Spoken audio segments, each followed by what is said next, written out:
Elderly care. The baby boomers are retiring, and the UK is completely unprepared for it. This creates my favourite paradox. We need more workers in the care sector to do the work, but it's incredibly badly paid, so we need to import labour to do it. Old people are the most likely to hate immigrants, have voted for Brexit, and are now voting for reform. And why can't we just pay British citizens to do it?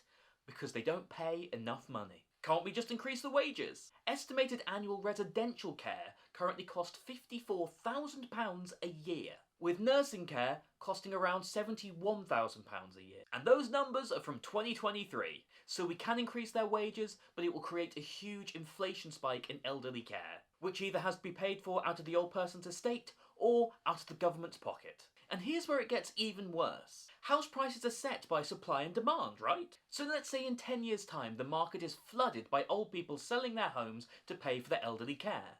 All of these houses have increased enormously in value and are well out of the price range of normal families. So what happens to the housing market if nobody can afford to buy those houses? But the owners desperately need the money from the sale. A housing price crash. It's just something worth thinking about. So how do we fix this? The government are just simply going to have to build more retirement communities. And the initial expense is going to have to be funded by deposits paid by elderly people for their homes. These being flats or bungalows that can simply be adapted to the needs of somebody getting older and older. And if you need extra spending money, frankly, I take it from the NHS budget. Older people are becoming bed blockers, meaning they can't send them home because their homes don't have adequate care facilities to actually release them from the hospital. And you're welcome to leave this all to the private sector, but we've all heard those stories of older people being abused by their carers. And do you really want to leave your grandparents exposed to that? Effectively, you build flats that the elderly can purchase in these communities.